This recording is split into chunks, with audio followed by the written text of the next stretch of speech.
In the sweltering summer of 2011, a local news interview in Macon, Georgia took a chilling turn. A young law school graduate named Stephen McDaniel stood in front of the camera, claiming to be concerned about his missing neighbor and classmate, 27-year-old Lauren Giddings. His voice trembled as he speculated about her whereabouts, until a reporter broke the news that a body had just been found. McDaniel's face went slack with shock. He stumbled over his words, eyes darting, as if caught off guard by the gruesome discovery. He literally muttered, "I think I need to sit down," and walked away from the camera. That unsettling on-air moment would soon go viral and become a key turning point in the investigation. Little did viewers know, they were witnessing a perpetrator's facade beginning to crack. Originally from Maryland, Lauren was the eldest of three sisters and had moved to Macon to attend Mercer University's law school. By June 2011, she had just graduated law school and aspired to become a public defender, driven by big dreams of a career in justice. She believed that she could make a difference in the lives of people who were accused of offenses and couldn't afford their own representation. In short, Lauren Giddings was selfless, accomplished, and on the cusp of starting her professional life when she suddenly vanished in late June 2011. On Friday, June 24th, 2011, just weeks after graduation, Lauren joined friends for a night out on the town. This was a final celebration before everyone buckled down to study for the upcoming bar exam. The fun carried into the early hours of Saturday. Lauren spent that night at a friend's apartment and was seen the next day relaxing by a country club pool. A transaction on her bank card later that Saturday placed her at a local restaurant around 6 p.m., which would be the last known activity on her accounts. After Saturday, Lauren seemingly dropped off the grid. When texts and calls to her phone went unanswered for days, her family and friends knew something was wrong. Lauren was independent, but it wasn't like her to go out of contact. By Wednesday, June 29th, worry had turned to dread. Unable to reach her, Lauren's sister asked a friend to check on her.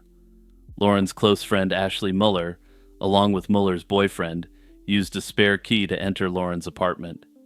Inside, nothing looked obviously amiss at first. There were no signs of forced entry or a struggle. But ominously, Lauren herself was nowhere to be found. Her purse, keys, cell phone, and identification were all still in the apartment, as if she had just stepped out briefly. Even her laptop was there, open as if she had been in the middle of something. The only thing missing wasn't a thing at all, but Lauren, and that alarming discovery prompted her friends to call the police. Macon police arrived and began a missing person investigation. A preliminary check of Lauren's computer revealed a haunting clue. On Saturday night, June 25th, Lauren had emailed her boyfriend that someone tried to break into her apartment the night before. It suggested that Lauren had sensed a threat very close to home, and whatever fear she had was now compounded by her sudden disappearance. The very next morning, on Thursday, June 30th, police investigator Steve Gatlin returned to Lauren's apartment complex to search for more clues. As he stepped outside, a foul odor hit him, the distinct, sickening smell of rot carried on the summer breeze. Gatlin followed the scent to a green trash bin only a few steps from Lauren's building. Peering inside, he saw two garbage bags. Inside one of them, wrapped in plastic, were human remains. It was Lauren Giddings' torso, the only portion of her body that would ever be recovered. The rest of her remains, police later learned, had been discarded in dumpsters around town and would never be found. The discovery was as gruesome as it was heartbreaking. Detectives immediately sealed off the area and treated Lauren's apartment as a crime scene. A forensic search with luminol, a chemical that reveals blood traces, illuminated the bathroom in an eerie blue glow, indicating that someone had tried to clean up a horrific crime. The bathtub, in particular, glowed nearly from bottom to top, telling investigators that it had been used to dismember a body. The grim evidence made it clear that Lauren had been slain and chopped apart right there in her own apartment, likely by someone who had gained access to her home. Two men immediately on detectives' radar were the men Lauren had recently dated. One was her current boyfriend, an older attorney named David, who lived in Atlanta. The other was her ex-boyfriend Joe, a fellow Mercer Law graduate in Macon. Both men had seen Lauren shortly before she disappeared. David was quickly ruled out. He had been across the country in California on the weekend Lauren was slain, a fact backed up by flight records and his own statements to investigators. Joe, the ex-boyfriend, was also cooperative and couldn't be tied to the crime in any way. The focus then shifted to Lauren's immediate surroundings. Her apartment complex and anyone who lived nearby immediately came into question. Lauren's neighborhood was populated largely by fellow students and recent graduates, a typically quiet community when it comes to criminality. Investigators soon learned that one of Lauren's neighbors was a former classmate of hers, 25-year-old Stephen Mark, who lived right next door. McDaniel and Lauren had known each other for years. They graduated in the same law class and had even been members of the same student organization on campus. To all appearances, McDaniel was an unremarkable, even shy young man who, like Lauren, was studying for the bar exam that summer. He was interviewed on June 30th along with other neighbors, and nothing immediately incriminating emerged, at least not until his strange television appearance later that day. That afternoon, as investigators continued their work at the scene, Stephen McDaniel spoke with local news reporters about Lauren's disappearance. He presented himself as a worried friend, telling reporters that everyone was looking for Lauren and hoping for her safe return. Then came the bombshell announcement during the interview that a body, the torso, had been found near the apartments. Cameras captured McDaniel's demeanor shifting dramatically. He went from talkative to visibly rattled, even panicked, when he realized Lauren's remains had been discovered. Detective Gatlin, observing this, found McDaniel's reaction very odd, noting how the neighbor suddenly seemed to stare off into space upon hearing the news. At the time, McDaniel's shock could have been interpreted as the natural horror of a neighbor learning his friend was deceased. In light of Stephen McDaniel's bizarre on-camera reaction, investigators decided to take a closer look at him. They invited McDaniel down to the police station that same day for a more in-depth interview. What started as a witness statement soon turned into a grueling 12-hour interrogation that stretched overnight into July 1st. Interestingly enough, despite having graduated from law school just weeks prior, he didn't ask for an attorney.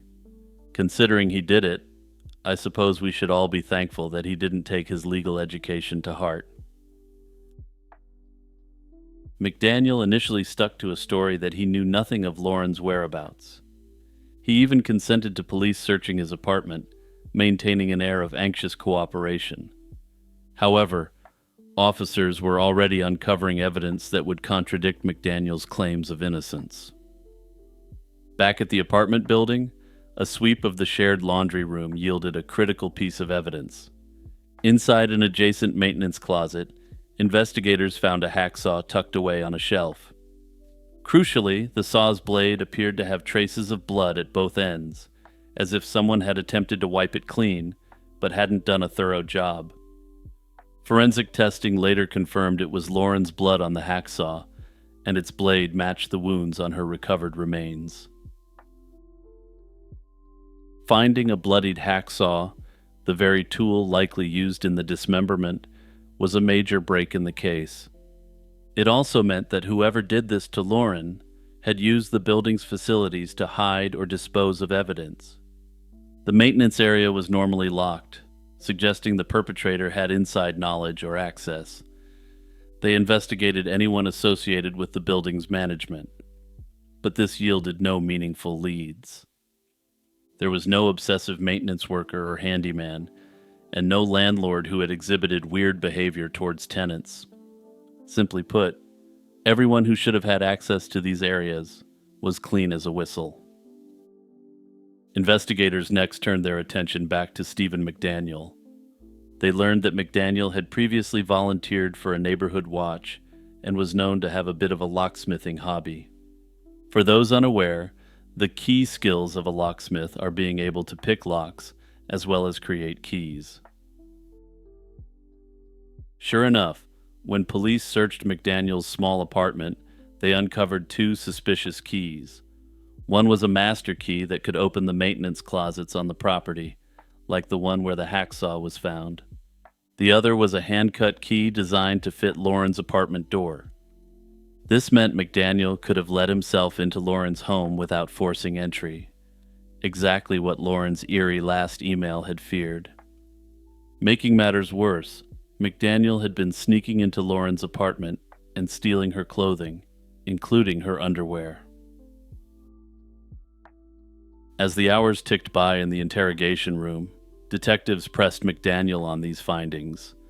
They ended up taking him into custody for burglary, as the cops had a chance to sweep his apartment and his dark personal life more thoroughly.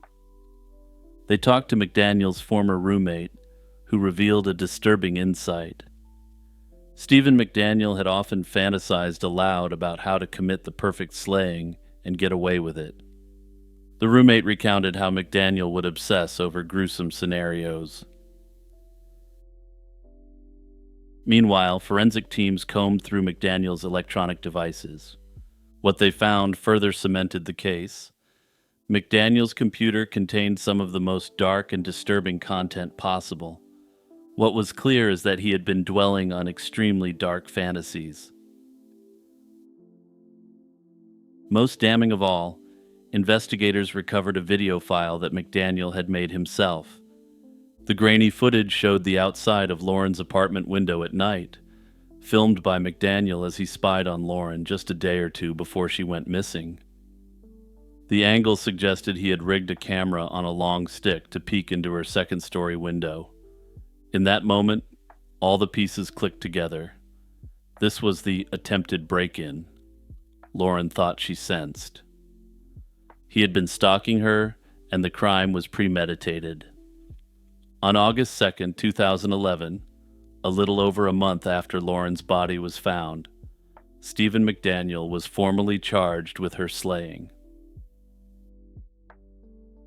For nearly 3 years, Stephen McDaniel awaited trial behind bars as prosecutors methodically prepared their case. Then, in April 2014, in a dramatic turn, McDaniel struck a plea deal to avoid a possible trip to the chair. Stephen McDaniel was sentenced to life in prison for the slaying of Lauren.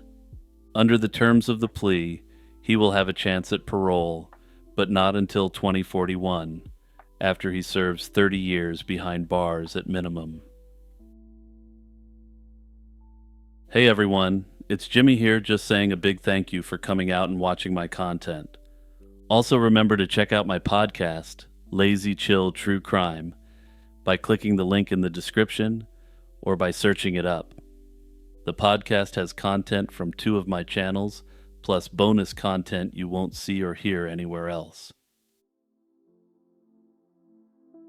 On a brisk Saturday morning in March 2011, a store manager arrived to open the Lululemon shop in Bethesda, an upscale Maryland suburb, expecting a routine day. Instead, she found the door unlocked and the boutique turned into a blood-soaked crime scene. The shop was in shambles. Merchandise and mannequins were strewn across the floor, and in a back hallway lay 30-year-old Jana Murray, face down in a pool of blood. A ligature was still wrapped around her neck, clear evidence of the violence that had occurred. Another employee, 28-year-old Brittany Norwood, was discovered alive in a restroom, bound with zip ties and moaning in pain. This horrific scene would soon reveal one of the most disturbing twists possible. When police arrived, Brittany Norwood spun a terrifying tale of a nightmarish attack by strangers. She told investigators that after closing up the store the previous night, she realized she'd forgotten her wallet and called Jana back to let her inside. According to Norwood, as the two re-entered the darkened shop around 10 p.m., two masked men slipped in behind them and unleashed unspeakable violence. Norwood claimed the intruders indecently assaulted both women and then brutally beat Jana when she tried to resist. They tied Norwood's hands and feet and left her alive, allegedly saying it was because she was, quote, more fun to assault. In her version of events, the attackers vanished into the night, leaving the community in fear. Norwood's account sent shockwaves through Bethesda and prompted an urgent manhunt for the supposed perpetrators. However, as detectives combed through the Lululemon store, they found that Norwood's story simply didn't add up. Clues at the scene increasingly pointed to an inside job rather than an attack by unknown intruders. Investigators immediately noticed inconsistencies in Norwood's story. There were no signs of forced entry, and only two sets of footprints in blood. One from Norwood's own shoes, and one from a pair of size 14 men's sneakers taken from the store's shelf. It appeared someone had used the large shoe to create fake tracks. Tellingly, none of those prints led outside, suggesting no intruders had ever been there. Moreover, medical examiners found zero evidence of the alleged indecent assault, undermining one of Norwood's most dramatic claims. And despite describing a vicious struggle, Norwood's injuries were minor and appeared to be self-inflicted. These clues all pointed to a disturbing possibility. The quote-unquote survivor in the bathroom was actually the attacker. As Norwood repeated her story under questioning, more cracks began to show. She initially denied ever setting foot in Jana's car that night, yet detectives found a mix of Jana's and Brittany's blood smeared inside the vehicle. Confronted with this, Norwood admitted she had moved Jana's car, but she bizarrely claimed the masked men forced her to do it under threat. The more investigators learned, the more it became clear that Brittany Norwood herself had orchestrated the entire incident. The real motive soon came to light. On the night of March 11th, as the two women closed the store, Jana had discovered a pair of unpaid yoga pants in Norwood's bag during a routine bag check. Jana reported the suspected shoplifting to their manager after leaving, and it appears Norwood realized she'd been caught. Minutes later, Norwood contacted Jana, claiming she left her wallet at the store and needed to get back inside.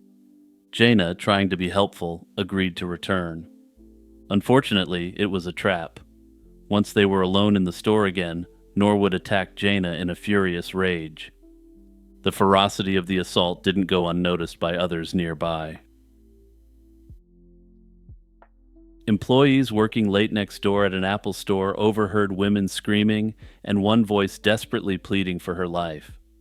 They never called 911, dismissing the commotion as just drama next door, unaware that they were hearing a slaying actively occurring next door. What followed was a prolonged and frenzied assault.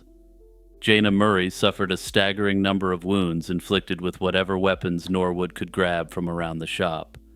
Her skull was also fractured in the attack. In the aftermath of the attack, Brittany Norwood went to extraordinary lengths to cover up her crime. She spent over an hour methodically transforming the boutique into a fake crime scene to support her tale of violent intruders. First, she dragged Jana's lifeless body to the back hallway and placed a makeshift ligature around her neck, arranging the scene to appear as brutal as possible. Next, Norwood looted the cash registers and stole some money to make it look like the whole thing could have been a robbery that escalated to a truly disturbing level. She then sliced open Jana's pants with a box cutter to suggest there had been another motive for the assault. To fabricate the illusion of multiple attackers, Norwood put on the store's oversized men's sneakers, stepped in a pool of blood, and tracked bloody shoe prints through the store. She also knocked over merchandise and objects to simulate signs of a struggle. Finally, Norwood injured herself, cutting her forehead and causing a few superficial wounds, and bound her own wrists and ankles with zip ties before lying down in the bathroom. One of Norwood's most brazen moves was to drive Jana's car to a parking lot 3 blocks away, apparently to confuse the timeline of the crime. She likely sat in the car for nearly 90 minutes, refining her cover story before returning to the store. Inside the vehicle, police later found blood evidence linking Norwood to the car, a damning clue since she had insisted she was never in Jana's car that night. In reality, this calculated detour was just another part of her unintelligent attempt to stage the crime. Rather than diverting suspicion, it provided further proof that the entire incident was an inside job. With mounting evidence pointing to Brittany Norwood, police arrested her on March 18, 2011, exactly 1 week after Jana's slaying, and charged her with the crime. The community was stunned that the victim they had sympathized with was actually the perpetrator. Norwood's trial took place in late 2011 and lasted 6 days. Prosecutors methodically laid out the evidence of her guilt, from the staged footprints and fake injuries to the fact that she had lured Jana back to the store under false pretenses. The defense didn't dispute that Norwood had ended Jana's life, but argued that it was not premeditated. They hoped to reduce the charge by portraying the attack as a spontaneous explosion of anger rather than a planned act. In a notable move, the judge barred any mention of the stolen leggings during the trial, deeming it inadmissible evidence. Even without hearing about the theft motive, the jurors were unmoved by the defense's argument. Given the overwhelming evidence of Norwood's planning and the sheer brutality of the attack, they unanimously found her guilty in November 2011. In January 2012, a judge sentenced Brittany Norwood to life in prison without the possibility of parole, which was the maximum penalty available. Notably, had she pled guilty to the crime instead of mounting her bizarre and nonsensical defense, she may have had the opportunity to be paroled sometime later in her life. Jana Murray's family tearfully expressed relief that justice had been served, even as they continued to mourn the loss of their beloved daughter and friend.